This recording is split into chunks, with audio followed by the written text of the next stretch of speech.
What's your name? Listen. Zipzy. Thank you. Right, tell me the story about your bike.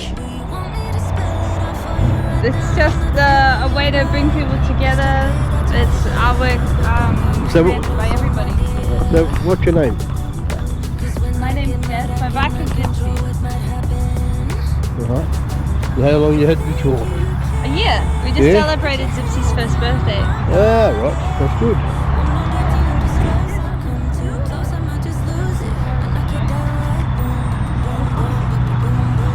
So how much have you painted it?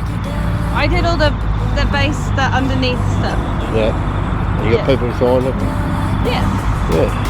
It's the graffiti bike. It's the rolling street art. Oh, that's good. And every time you look at it, there'll be something new to look at. Yeah. Do you like that joke?